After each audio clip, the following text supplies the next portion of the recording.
Muchas gracias. Muy buenos días a todas, a todos y todes. Muchas gracias por acompañarnos en este evento. La SOMESE se complace con su presencia y nos encanta que sean parte del 36º Simposio Nacional SOMESE 2023.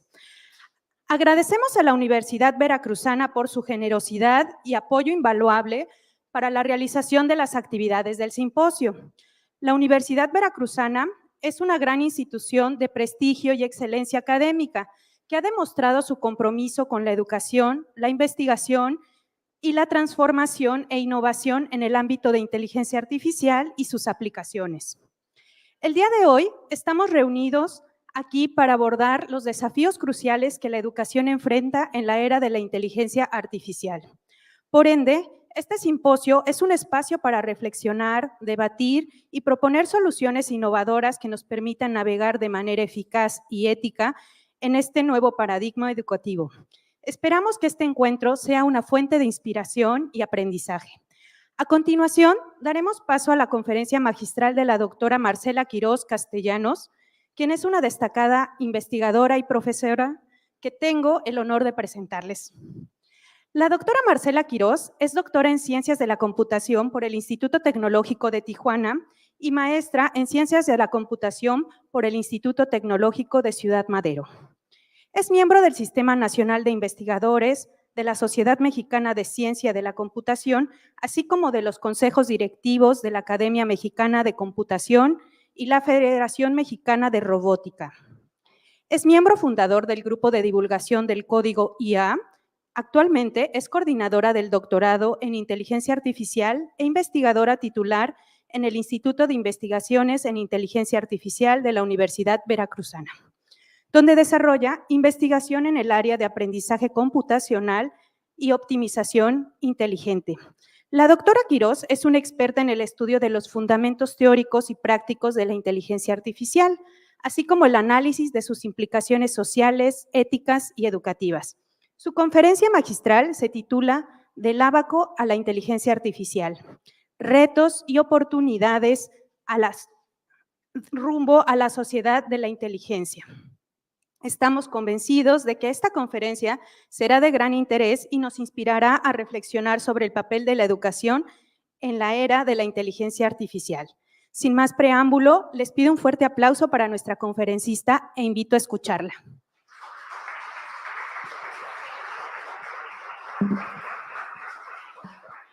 Hola a todos, buen día, gracias por la invitación. Es un gusto para mí estar en este espacio compartiendo el interés sobre este tema tan relevante como es la educación. Y si tiene que ver con inteligencia artificial, pues es el área donde me desenvuelvo también. Como ya me presentaron, yo trabajo en la Universidad Veracruzana, orgullosamente. Les platico que estoy en el Instituto de Investigaciones en Inteligencia Artificial. Estamos ubicados en la ciudad de Jalapa, Veracruz, en la región Jalapa. Y nosotros en el instituto solo tenemos posgrados, maestría y doctorado en inteligencia artificial, que es algo ya más especializado al desarrollo de algoritmos y tecnologías de IA, pero estamos convencidos de que la inteligencia artificial ya forma parte de un conocimiento general que debe tener toda la población independientemente del área en la que se desenvuelva. Y eso es un poco de lo que les quiero hablar y creo que es algo que ustedes ya han identificado y es por eso que el tema central de este SOMESE pues gira en torno a la inteligencia artificial. Bueno, solo para terminar de hablar sobre el instituto donde trabajo, nosotros desarrollamos investigación principalmente en 3 áreas, que son aprendizaje computacional, robótica inteligente y sistemas complejos. La presentación la preparé de manera que primero lo que quiero mostrar es cómo la educación se ha tenido que ir adaptando de manera que los humanos hemos ido creando nuevas formas de comunicación y nuevas tecnologías. Entonces, esto de que ahora hay que planear cómo educar mejor para el uso de ciertas tecnologías o para el conocimiento de nuevas estrategias de comunicación, por ejemplo, pues no es algo nuevo. Luego voy a hablarles un poco sobre el tema de pues, inteligencia artificial. ¿Cómo es que llegamos a esto de inteligencia artificial? Y ahí va esto del abaco a la inteligencia artificial. Y después voy a hablar de algunos retos y oportunidades sobre cómo podemos aplicar inteligencia artificial para mejorar la educación y cómo además debemos educar para que cualquier estudiante de una institución de educación superior, independientemente de la carrera que esté estudiando, sepa utilizar las tecnologías de inteligencia artificial como un complemento para desenvolverse mejor en su profesión. Parte de esta presentación está basada en este material de la UNESCO que se llama Oportunidades y Desafíos de la Era de la Inteligencia Artificial para la Educación Superior. Se lo pueden encontrar ahí en línea. Y destaco una frase del director de la UNESCO que dice que la educación superior, ahí dice puede, pero yo creo que debe ayudar a ver a la inteligencia artificial desde un enfoque crítico y de manera que la sociedad la sepa utilizar en su beneficio y no quedarse solo como una entidad pasiva a la espera de lo que pueda ocurrir. Ahora, si hablamos de cómo la educación se ha tenido que ir adaptando conforme ha ido evolucionando la manera en la que nos comunicamos, por ejemplo, podemos plantear una serie de etapas. Y bueno, cuando solo existía el lenguaje oral, la forma en la que se compartían los conocimientos era distinta. Era algo que se daba solo a grupos de personas reducidos, donde compartíamos conocimientos de unas personas a otras, había que memorizarlos y claro que no se memorizaba la historia tal cual era, entonces era algo aditivo que iba cambiando un poco y así se iba transmitiendo. Y normalmente lo que se compartían eran conocimientos para la vida cotidiana, para sobrevivir en la vida cotidiana, historias, mitos de nuestras comunidades, de nuestros antecesores, etcétera. Luego, cuando llegó la escritura, comenzamos también a educar, primero para que la gente aprendiera a leer y aprendiera a escribir. Entonces ahí surgieron las primeras escuelas y esta necesidad de alfabetización. Y al principio también era esta extensión de la escritura pues fue algo lento y también fue en su momento un medio de comunicación elitista. No todas las personas sabían leer, no todas las personas tenían escritos, libros, acceso a, digamos, puede ser una tecnología de la antigüedad, ¿no? Sin embargo, cuando ya se pudo escribir, ya pudimos nosotros realmente hacer ese conocimiento que nosotros escribíamos permanente y no era algo que solo quedaba en la memoria, era algo que podía quedar ahí para que al pasar de los años leyeran ese conocimiento, eso que yo quería compartir. Luego aparece la imprenta y entonces ya se puede volver masivo estos textos y estas escrituras que se tenían solamente en las élites. Aquí pues ya hubo consecuencias sociales, económicas, políticas grandes. Digamos que ahí ocurrió el cambio en el que pudimos realmente compartir conocimientos, conocer otras culturas a través de sus escritos y comenzó a utilizarse ya este medio, la imprenta, como una forma en la que se podía decir lo que convenía y a utilizarla con fines de propaganda y fines políticos.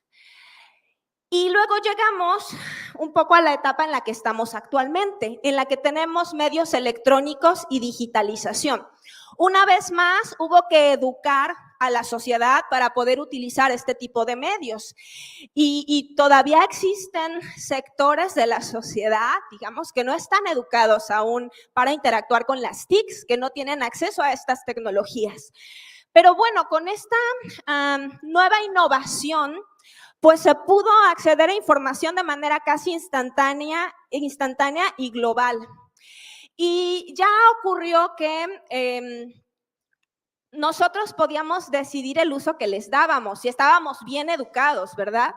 pero sabemos que en todo ese mundo de información que hay ahí, pues mucha en realidad puede no ser de utilidad o no me puede servir para aprender algo que realmente me sirva en la vida. Y puede haber mucha información que es nada más para fines ociosos o a lo mejor información falsa, etcétera.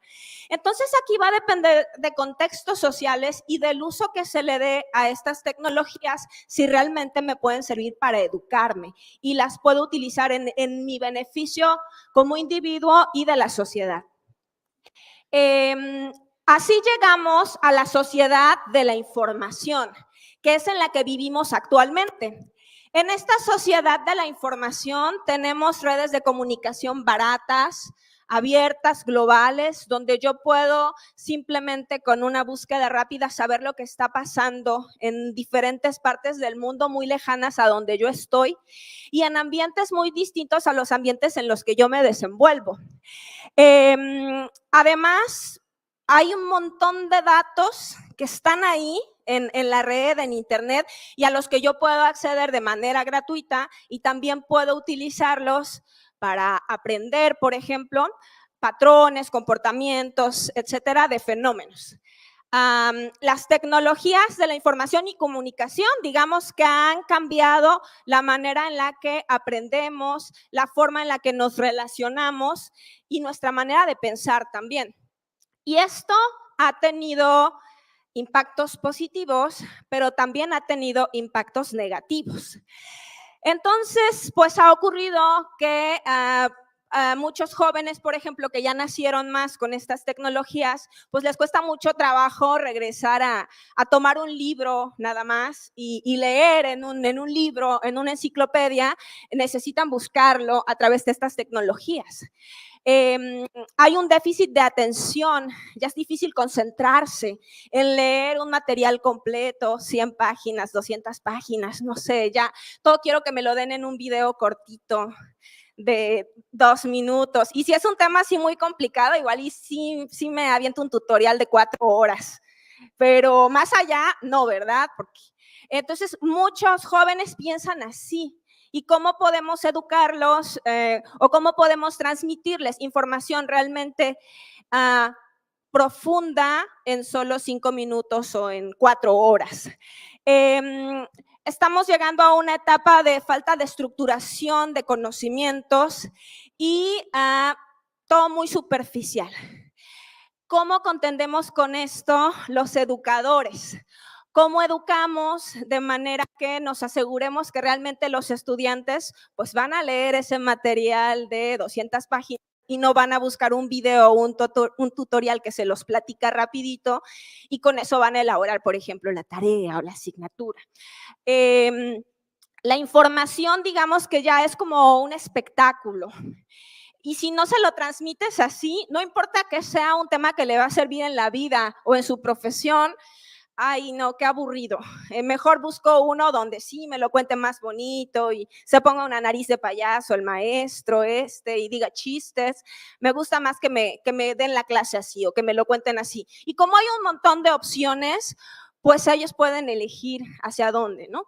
Pero a lo que queremos llegar nosotros en esa sociedad de la información es a la sociedad del aprendizaje, donde realmente esa información se utilice para aprender algo que les sirva a los individuos para su bienestar, para el bienestar de la sociedad, que sea una información que les pueda servir para el progreso económico, para el progreso familiar, para el progreso de la comunidad.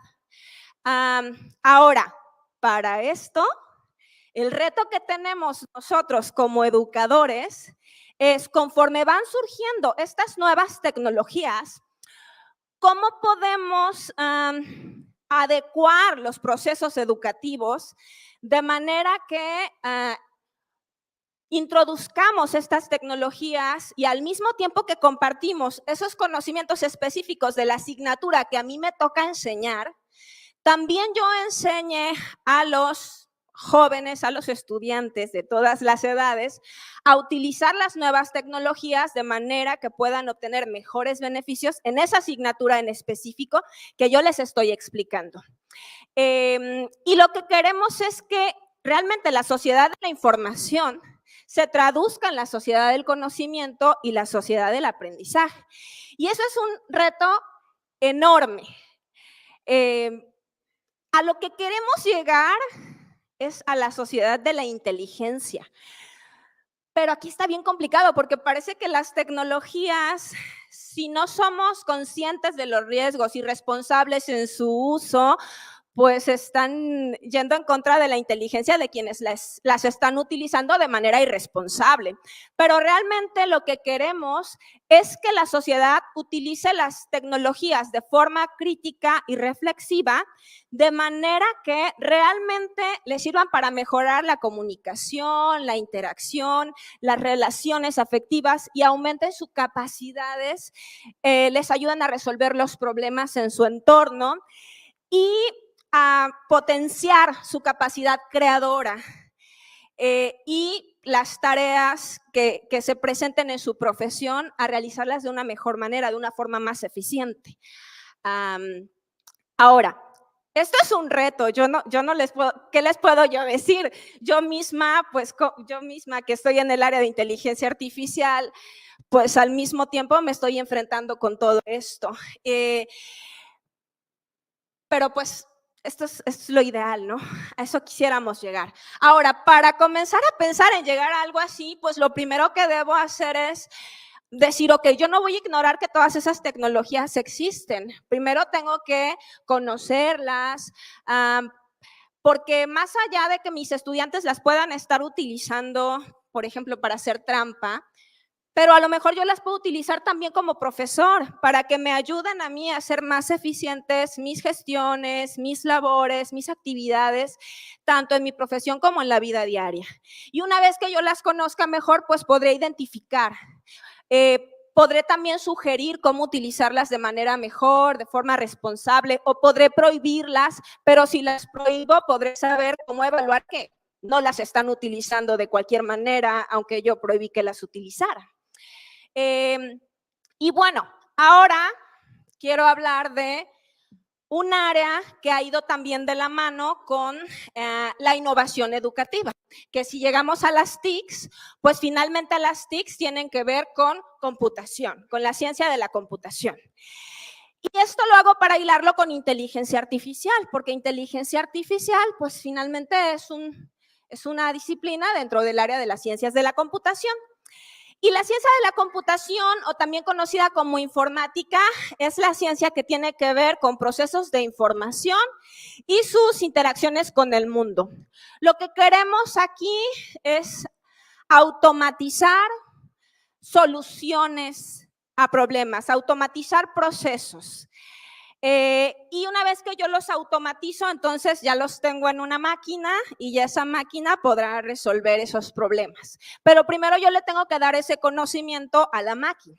Y eso se lo doy a través de procedimientos o de algoritmos. Y esos algoritmos, pues finalmente es el procedimiento o el conjunto de pasos para resolver un problema o para realizar una tarea. Y son inteligencia escrita en un procedimiento que ese se nos tuvo que ocurrir a nosotros como humanos. Y una vez que ya tenemos ese procedimiento, entonces yo ya lo puedo automatizar, entonces yo ya puedo diseñar un algoritmo y luego lo puedo implementar en una computadora. Pero esto es creado por nosotros mismos, por los humanos. Y entonces la inteligencia requerida para resolver un problema en cuestión, yo la codifico en un algoritmo. Y si no existe un algoritmo para resolver un problema, pues entonces yo no puedo automatizar una solución y entonces no va a haber una computadora que me resuelva ese problema.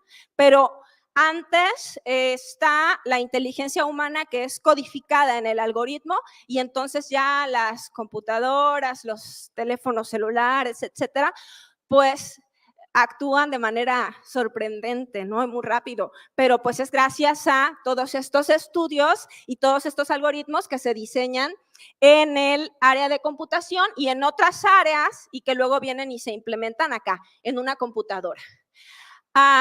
Ahora, el título de la plática es Del abaco a la inteligencia artificial, porque hablando de estos algoritmos o estos procesos de solución que en muchas áreas pues se los tienen que aprender los jóvenes, ¿no? Como en matemáticas, todos los procedimientos de solución que se utilizan para resolver diferentes tipos de problemas algebraicos, en diferentes áreas de las matemáticas, pues eso yo lo puedo codificar también en un algoritmo y las computadoras son buenísimas para resolver problemas matemáticos, ¿no? Porque simplemente es un conjunto de pasos que deben seguir y trabajan muy rápido en solucionarlos. Pero aquí lo que les quiero mostrar es cómo fue evolucionando la computación. De manera que primero se hacía a mano, en un ábaco, y hablamos por ahí entre los años 10.500 antes de Cristo, que surgió el ábaco chino. Y en ese punto, tú no podías programar el algoritmo en esa máquina o en esa tecnología que era el ábaco, sino que tú te lo aprendías y una vez que lo aprendías y tú lo sabías, entonces ya lo ejecutabas tú solito en el ábaco e ibas aplicando el algoritmo para poder resolver esas operaciones aritméticas. Y luego, en los años 1600, en los años 1600, pues ya surgen estas calculadoras de engranajes, que ya era súper tecnología. Y algunas era así tan súper tecnología que ni siquiera se pudieron implementar de manera masiva como para que pudieras tener tú una de estas calculadoras en tu escuela, por ejemplo. Entonces, las primeras, la calculadora de Pascal solamente podía realizar adiciones. La de Leibniz podía seleccionar entre operaciones aritméticas cuál era la que querías. Y luego en la máquina de Babbage, que en realidad pues quedó como en un prototipo, ahí ya podía modificarse para realizar una variedad de cálculos, ya no solo operaciones aritméticas. Estas funcionaban por el posicionamiento de engranajes. Y aquí ya el algoritmo estaba en la máquina. O sea, tú ya nada más seleccionabas, pues voy a sumar este número más este y la máquina lo hacía. No era como en el abaco que tú ibas haciendo en realidad la suma. El algoritmo lo ejecutabas tú te lo sabías y tú lo ejecutabas. Acá ya empezamos a hacer flojitos, pues no flojitos, pero pues ya esto lo hacía la misma calculadora. Y bueno, estas, como les decía, pues en realidad no pudieron con la tecnología que existía en las otras áreas, por ejemplo, todo lo que tenía que ver con máquinas, pues era difícil. Pero cuando ya llegamos al siglo XX, se superó esta barrera porque hubo avances en otras áreas, como la electrónica, por ejemplo. Y pudimos ver algunos de los que estamos aquí, otros son más jóvenes y a lo mejor no les tocó, pero pues esta evolución al principio había computadoras que ocupaban todo un piso como este o más, una sola computadora, y que sus capacidades eran muy limitadas, menores a las que tiene un celular actual, un smartphone. Y luego llegamos a ver ya computadoras personales que tampoco podían hacer tantísimas cosas, ni tenían mucha memoria, pero bueno, tú ya podías tener una computadora, si tenías un trabajo, claro, no la tenía así como que los niños de todas las edades su computadora para hacer las tareas, pero si trabajabas en cierta área que tenía que ver con computación y demás, pues ya a lo mejor tenías acceso a una computadora personal. Y luego surgió el internet, luego vino la web, después los buscadores para realmente poder acceder directamente a esa información que a ti te interesaba. Y luego llegamos a donde estamos actualmente, a que ya tú tienes un teléfono celular que tiene capacidades mayores a las que podía tener una computadora que tenías en los 90s y que además tienes acceso a herramientas de inteligencia artificial. Y pues pasó mucho tiempo para llegar a donde estamos. ¿Y qué es la inteligencia artificial? Ya habíamos dicho que era un área de las ciencias de la computación, pero lo que tiene en especial esta área de las ciencias de la computación es que además de si bien ya habíamos dicho que los algoritmos, pues era como la misma inteligencia para solucionar un problema que tú la implementabas y ya quedaba en una computadora o en una. Pero además aquí queremos construir algoritmos que simulan la conducta inteligente o que automaticen la conducta inteligente. Hay diferentes definiciones de inteligencia artificial y no hay una acordada oficialmente. Hay algunos que se enfocan mucho en que sean métodos computacionales que simulen la inteligencia humana. A mí me gusta más esas definiciones que hablan de simular la inteligencia en sí, no nada más la humana, porque también hay otras especies animales que a veces pueden ser más inteligentes que la nuestra, o en simular la inteligencia de la misma naturaleza, el proceso de evolución, por ejemplo. Entonces, pero a grandes rasgos, a lo que se refiere uno cuando habla de inteligencia artificial es a algoritmos que resuelven problemas con cierta inteligencia o de manera inteligente. Y hay dos cualidades clave que yo puedo observar en un sistema inteligente o en un sistema que incluye, digamos, técnicas de inteligencia artificial. Uno es la autonomía, que lo que significa es que no va a ser tal cual una serie de pasos que siempre se van a repetir y van a ser los mismos, sino que estos sistemas son adaptables y tienen la capacidad de realizar tareas en entornos complejos sin la guía constante de un usuario. Entonces, aunque las condiciones vayan cambiando, la idea es que este sistema va a ir tomando decisiones de manera inteligente para siempre tratar de resolverlo de una buena forma, ese problema que se le vaya presentando. Y está la parte de la adaptabilidad, que es la capacidad de mejorar el rendimiento aprendiendo de la experiencia. Ahorita, pues está de moda que muchos aparatos electrodomésticos que te venden dicen que tienen un componente de inteligencia artificial, ¿no? ¿Cómo evaluamos o cómo nos podemos dar cuenta si esa lavadora que me vendieron realmente tiene inteligencia artificial? Si yo veo que la lavadora, yo le aviento la ropa y ella solita decide qué tanta agua va a utilizar, qué tanto jabón, qué tanto suavizante, si va a poner cloro o no, solita, sin que yo le diga específicamente, bueno, pues es autónoma. Ella está decidiendo eso. Y si además me doy cuenta que conforme va pasando el tiempo, cada vez lava mejor, ya he aprendido que mi ropa tiene ciertas características o que yo soy una desordenada que mezcla los jeans con las playeras blancas y dice, pues ni modo, tendré que buscar como que la combinación así de manera que no salgan tan manchadas las playeras o algo. Si además veo eso, que ahorra cada vez más agua, suavizante, etcétera, y la ropa sale más limpia, pues entonces sí tiene inteligencia artificial la lavadora.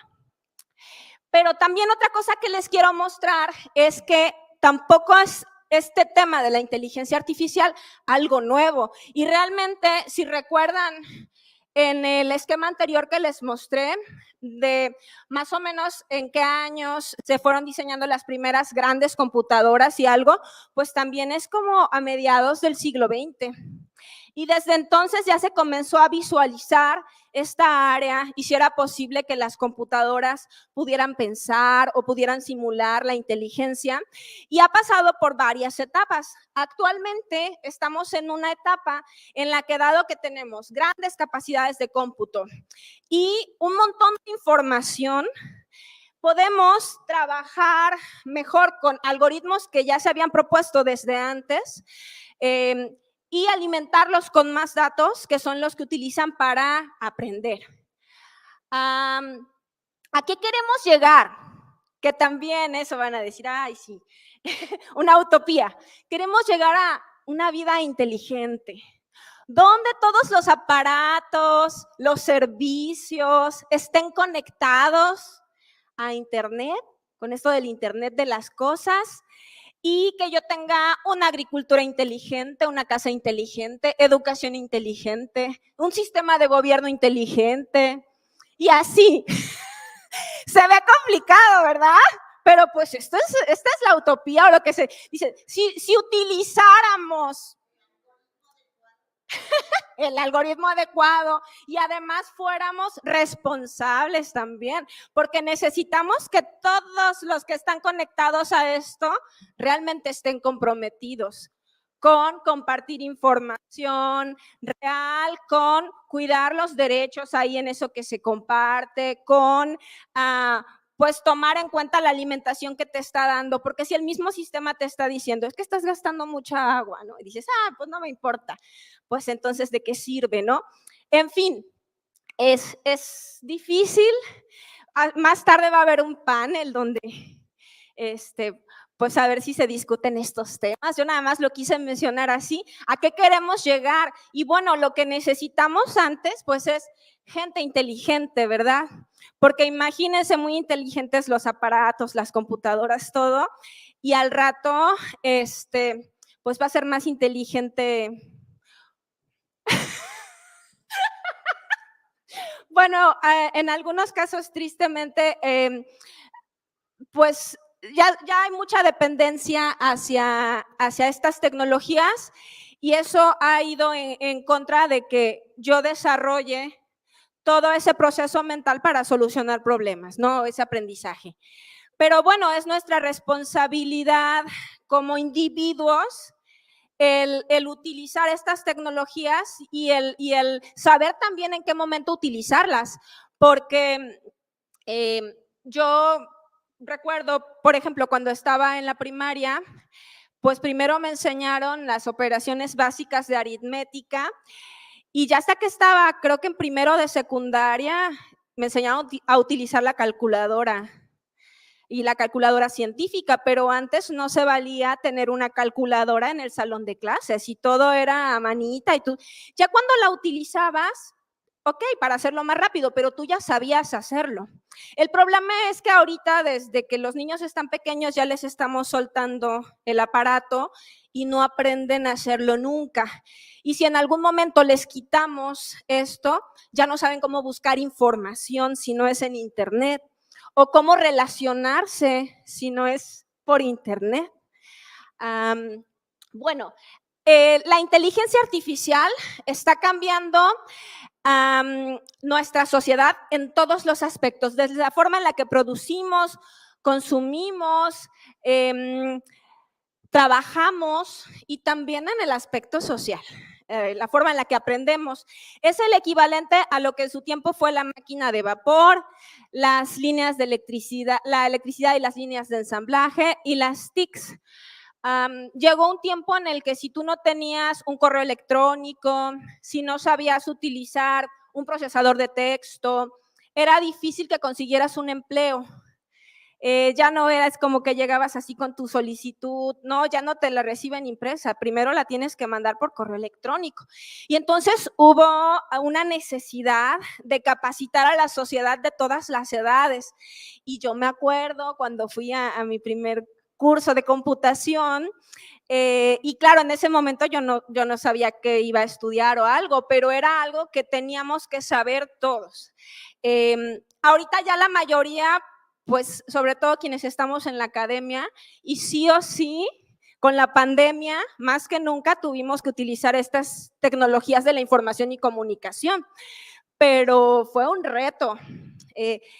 Sí, para quienes somos del área a veces era un reto, imagino que para quienes no están todo el tiempo dando clases que tienen que ver con inteligencia artificial y demás, pues fue todavía más complicado.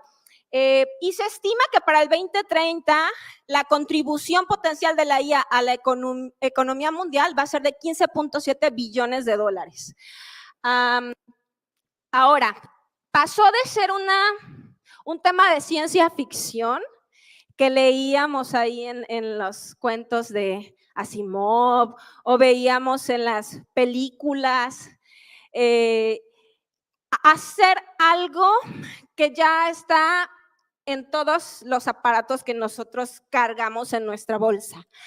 Ahora la inteligencia artificial es una tecnología de propósito general y esto significa que todos debemos saber utilizarla independientemente de a qué nos dedicamos, porque todos interactuamos con ella y el problema es que lo hacemos sin darnos cuenta. que cada que yo busco algo en mi teléfono, que cada que comparto una fotografía, esa información que se está extrayendo de mí o la información que se me está dando probablemente venga de una tecnología de inteligencia artificial y con ciertos fines, dirigida con ciertos fines. Y dentro del impacto que está teniendo en la actualidad es que está comenzando a ocurrir que tareas que antes realizábamos humanos, ahora van a poder ser realizadas por máquinas y algoritmos.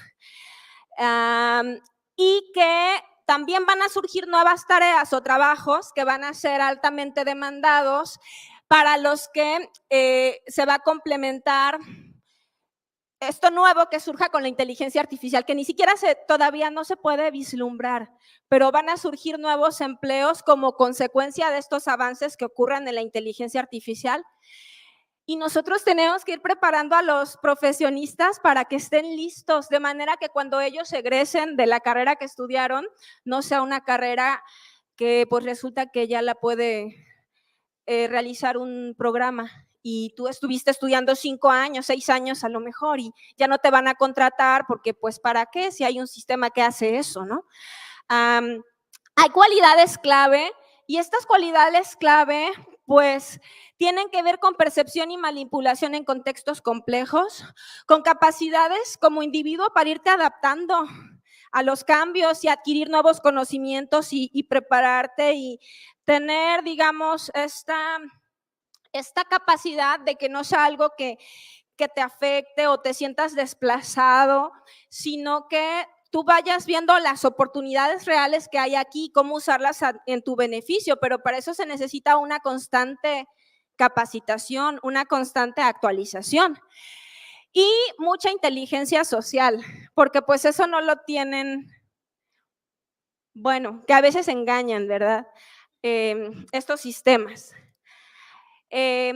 Aplicaciones actuales de la inteligencia artificial en diferentes sectores. Bueno, por ejemplo, para contratación y reclutamiento ya se está utilizando estos algoritmos para filtrar los currículums, de manera que al de recursos humanos no le llegan todas las, digamos, pensando en empresas muy grandes, ¿verdad? Pero que reciben cientos de solicitudes, no le van a llegar esos cientos de solicitudes al de recursos humanos, sino que ya le va a llegar filtrado lo que el algoritmo de IA considera que son los mejores candidatos. Ciberseguridad, por ejemplo, para comprender o eliminar actividad anormal, detectar y predecir violaciones, hackeos, etcétera, para predecir el mercado, para segmentar clientes y entonces poder ofrecer a cada segmento el producto que le pueda interesar más, para predecir precios de productos, dependiendo de la oferta y la demanda en tiempo real. Para la parte de logística, optimizar la producción, costos operativos, procesos internos, transporte de mercancías. Yo trabajo en esta área logística. Por eso es optimización inteligente mi área, que tiene que ver con algoritmos de inteligencia artificial para optimizar procesos. En la industria financiera, por ejemplo, para control de fraude, y hay un montón de aplicaciones más. Digamos que ahorita las más populares y las que han pues causado esta preocupación son las que tienen que ver con asistentes virtuales, chatbots, generadores de contenido, pero bueno, vamos a hablar de algunas aplicaciones de la IA en la educación. Y una de ellas tiene que ver con el aprendizaje, la enseñanza y la evaluación. ¿Cómo podemos aplicar la IA ahí? Primero podemos pensar, dado que así como yo puedo sugerir productos a clientes para vender más, yo como empresa, que hablábamos hace rato de ejemplos, ¿por qué no aplico yo esto para ofrecer contenidos a estudiantes de manera que aprendan mejor? Que sean contenidos más atractivos para ellos y que vayan avanzando al ritmo que el estudiante requiere para que no se aburra si aprende muy rápido o pueda reforzar ciertos puntos, ciertos temas si esos le han parecido difíciles y los pueda y se pueda ir adaptando dependiendo de la forma en la que aprenden los diferentes estudiantes. Pero hablamos de una persona en específico, ¿no? Entonces, si yo, Marcela, aprendo mejor o me gusta más el color azul y además, si tengo así como que una musiquita de fondo, me concentro mejor y además, y entonces estos sistemas van aprendiendo y se van adaptando para poder tener al estudiante interesado, enganchado, con actividades, retroalimentación, etcétera, que le vaya sirviendo a él. Utilizar chatbots para apoyar la enseñanza y el aprendizaje, pero ya inteligentes. No sé si se acuerdan que en esta enciclopedia de Microsoft y que había un clip, como un clip que aparecía ahí, ¿no? Y era como, no era tan inteligente, ¿verdad? Pero pues te daba la información o tú buscabas. Y aquí que te la vayas sugiriendo conforme va viendo tu desempeño. Y bueno, por ejemplo, realidad virtual y aumentada, de manera que si tú no puedes asistir presencialmente a un salón de clases para hacer una práctica de algo, pues puedas llevarla a cabo utilizando este tipo de tecnologías. Además, podemos mejorar la inclusión y el bienestar del estudiantado.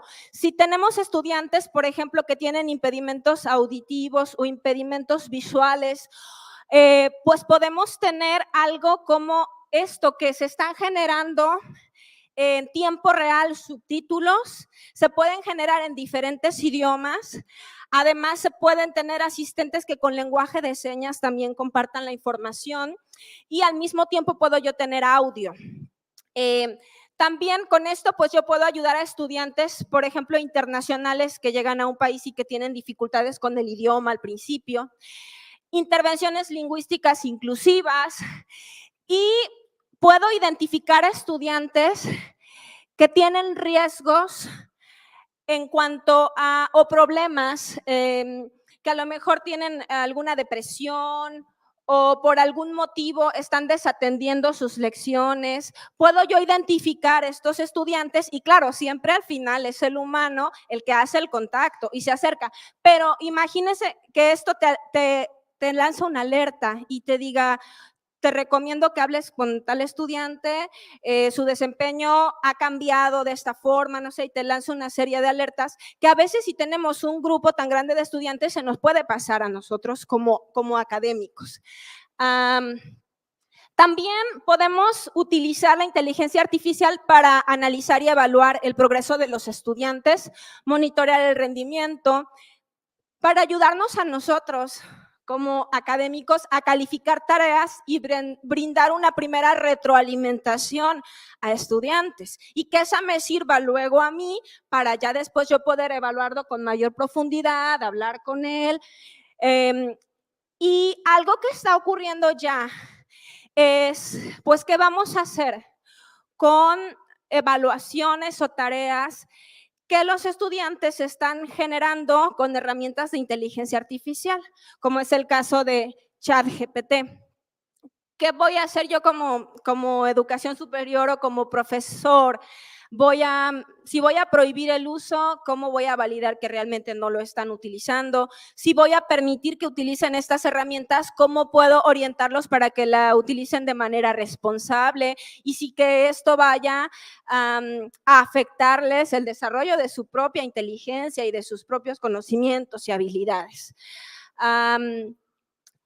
Y para esto necesitamos, pues, desarrollo profesional docente. Necesitamos capacitarnos nosotros los docentes y que la institución nos dé las facilidades para podernos capacitar, porque al final de cuentas somos los docentes los que tenemos el papel central en la integración de estas tecnologías y en el replanteamiento de cómo vamos a hacer ahora la evaluación. Probablemente sea necesario regresar a las evaluaciones orales, porque si yo les dejo un ensayo, pues a lo mejor lo van a escribir con estos generadores. O si les dejo una tesis, pues a lo mejor también parte la van a escribir con estos generadores. Entonces, ¿cómo evalúo yo que realmente tienen el conocimiento?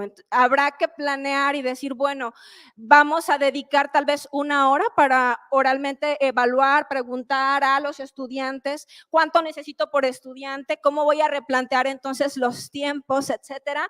Pero es algo que hay que pensar. Porque de otra manera podemos decir, pues ya, si quiere aprende, si no, no, al final es su responsabilidad. Siempre han podido copiar si quieren copiar y demás, pero el problema es que antes no había competencia más allá de entre los mismos humanos. Entonces, pues de esta generación, pues a lo mejor los que salían, unos iban a ser muy buenos porque no hicieron trampa, estudiaron y demás, y pues esos iban, en teoría, les iba a ir mejor que a los otros en su profesión. Pero ahorita ya no va a ser un humano el que te va a vencer, sino va a ser un algoritmo, un sistema, que pues eso es más triste, ¿no? Ok, y también en la parte de la administración y gestión de la educación superior, yo puedo utilizar estas tecnologías. Entonces, puedo utilizarla para la parte del gobierno dentro de la misma institución superior y la gestión de los datos. La automatización de tareas administrativas, de los servicios para los estudiantes, hacerlos más eficientes y que ellos, a lo mejor sin necesidad de estar yendo con la secretaria o el secretario, puedan a través de una computadora acceder a ciertos servicios. Y también para poder retener a los estudiantes y reducir la deserción, para apoyar en las admisiones, ayuda financiera a estudiantes, etcétera. Ahora, otro punto importante es la educación superior en inteligencia artificial para tener expertos en inteligencia artificial que vayan al mercado laboral o profesionistas que estudiaron cualquier profesión, pero que estén capacitados también para interactuar con sistemas de inteligencia artificial. Ahorita todas las carreras, bueno, al menos en la Universidad Veracruzana, pues llevan algo de computación, ¿cierto? Obligatorio. Pero ¿qué ven ahí? Pues cómo utilizar procesadores de texto, hojas de cálculo, sí. Y creo que en todas las carreras es lo mismo. En las preparatorias también en la mayoría llevan algún curso de computación y es lo mismo, utilizar paquetería. Pero eso ya quedó atrás. Lo que ahora deberían enseñarles es utilizar tecnologías de inteligencia artificial para que les ayuden a desenvolverse mejor en su profesión, sea la profesión que sea, y a entender cómo funcionan estas tecnologías. Aquí lo único que muestro es cómo ha ido aumentando la oferta de empleo para especialistas en inteligencia artificial en los últimos años. Y otro tema importante es que debemos capacitar en las universidades en inteligencia artificial, pero como estos cursos de desarrollo profesional docente, no sé, por decir algo, que haya cursos también de tecnologías de la inteligencia artificial, son urgentes. Y también hay que promover la participación de las mujeres en el mercado laboral de la inteligencia artificial y de las ciencias en general, de las ciencias de la computación, de las ciencias en las carreras que tienen que ver con ciencia, tecnología, matemáticas, ingeniería, pues la proporción de hombres y de mujeres, hay mucha brecha. Las mujeres suelen irse a otro tipo de carreras, pero en inteligencia artificial más que nada necesitamos diversidad, porque estos algoritmos y estos sistemas que se crean, si los crean personas que son hombres con cierto tipo de costumbres, de cierta región y demás, van a dejar de tomar en cuenta condiciones, circunstancias y demás a los que ellos nunca se han enfrentado. Entonces, por eso luego existen muchos sesgos en estos sistemas, porque no hay diversidad entre la gente que los crea. Si tenemos mujeres, si tenemos personas de diferentes nacionalidades, de diferentes etnias, de diferentes costumbres, pues mientras más diversidad va a quedar mejor este sistema que va a utilizar todo el mundo. ¿A qué Lo que queremos entonces son carreras que se centren en educar especialistas en interacciones con sistemas inteligentes. Y entonces que, por ejemplo, el médico sepa utilizar también un sistema de inteligencia artificial con el que pueda cotejar diagnósticos y a lo mejor este sistema detecta algo que a él se le había pasado y no significa que un sistema de IA le vaya a quitar el trabajo al médico, significa que es algo que le va a ayudar para observar mejor algo, que a lo mejor antes cuando no existía el sistema de ultrasonido, pues a lo mejor al médico se le pasaba, que tal vez había un tumor o no sé. Pero ahora que existe, y eso no le quitó el trabajo al médico, al contrario, hasta surgieron nuevas profesiones de expertos en utilizar estos aparatos. Entonces, lo que queremos es esto. Bueno, y para finalizar, algunos de los retos de la IA en la educación, que estos se plantean en este informe también de la UNESCO, retos y oportunidades para el desarrollo sostenible, tienen que ver con, primero necesitamos una política pública integral sobre inteligencia artificial, de manera que podamos realmente educarnos y nos den las condiciones para hacerlo, sin que eso signifique que yo como docente, con todo el trabajo que ya tengo y luego aparte por mi cuenta me tengo que poner a tomar cursos y a estudiar todo esto, pues a qué hora hago todo lo demás. Sin embargo, si es un plan que viene desde una política pública integral, pues se me va a dar todo el apoyo y el espacio y va a formar parte de mi misma jornada laboral sin que eso implique trabajo adicional. Bueno, ya sabemos que eso es complicado luego para los docentes, siempre nos llevamos tarea a casa. Además, debemos garantizar un uso inclusivo y equitativo de la inteligencia artificial en la educación. Otro reto es preparar a los profesores para una educación impulsada por la IA, donde la IA se utilice de manera crítica, reflexiva y responsable, y en los momentos en los que se deba ya utilizar. Porque igual como no usamos la calculadora hasta que estábamos en la secundaria, así primero les tendremos que enseñar a los jóvenes, a los niños, cómo funcionan estas tecnologías sin utilizarlas. Entonces, hay una línea muy bonita que se llama pensamiento computacional, que es aprende a pensar como piensan las computadoras, pero sin que uses una computadora aún.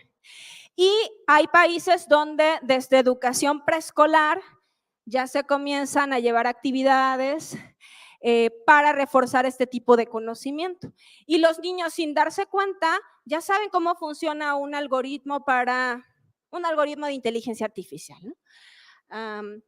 Otro reto, pues, es el desarrollo de sistemas de datos inclusivos y de calidad, porque les decía que estos algoritmos, pues, aprenden de la información que yo les proporciono. Y si la información que les proporciono tiene sesgos, es de mala calidad, no está considerando con los mismos derechos a sectores de la población, porque así viene la información que yo le di, entonces al final van a reproducir eso.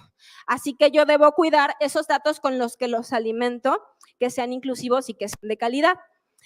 Y también otro reto es lograr que la investigación en IA sobre educación sea significativa y que tenga un impacto real en la educación en IA. Y conseguir un sistema ético y transparente en la recopilación y uso y divulgación de los datos. Y esto es bien complicado porque normalmente los grandes sistemas de IA con los que interactuamos diariamente son de estas corporaciones enormes que ellos hacen lo que quieren y es muy complicado que haya gobiernos que realmente les prohíban, a ver, aquí en este país no vas a tomar los datos de los usuarios así nada más, vas a tener que cambiar tus políticas y demás, pero aquí ya más bien creo que a veces es responsabilidad de uno como individuo y como usuario. ¿Qué es lo que voy a compartir? Tener cuidado porque sé que una vez que comparto algo en una red social, esa información ya la tienen y la van a utilizar para el beneficio de ellos. Y ya como última reflexión, este artículo que ya es viejito, pero me gustó la pregunta que se hacía, ¿está cambiando la inteligencia artificial nuestra manera de ser humanos? Y creo que si miramos hacia unos 20 años hacia atrás y vemos cómo estamos actualmente, creo que es claro que sí. La forma en la que nos comunicamos, en la que a veces conocemos nuevas personas virtualmente, por ejemplo, en la que pasamos el tiempo libre, es muy distinto a como era antes de estas tecnologías que nos tienen tan enganchados. Es una promesa de bienestar, pero si no sabemos realmente utilizarla en nuestro beneficio y con responsabilidad y con sentido crítico, pues puede ser que no llegue tan fácil ese bienestar. Y al final yo lo planteo como una ventana de oportunidad, la inteligencia artificial. Como todas las tecnologías, pues implica cambios, adaptarnos, aprender, pero lo dejo ahí y ya nada más los invito a que se suscriban a nuestro canal de divulgación Código Inteligencia Artificial. Tenemos un canal de YouTube y ahí hay algunos videos de divulgación, talleres, de temas que tienen que ver con inteligencia artificial. Ese lo hicimos ahí en el instituto, con estudiantes y académicos del instituto. Hacemos nuestro esfuerzo por hacer divulgación, pero hay veces invitas a alguien y le dices, es de divulgación, ¿eh? Y ya después salen con sus fórmulas y así, pero bueno, al menos queda ahí la idea de algo. Y pues con esto termino. Muchas gracias por su atención.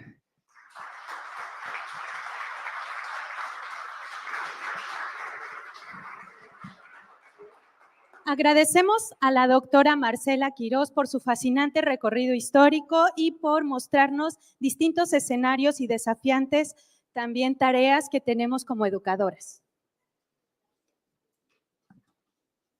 Hacemos entrega también de su constancia de participación y muchísimas gracias.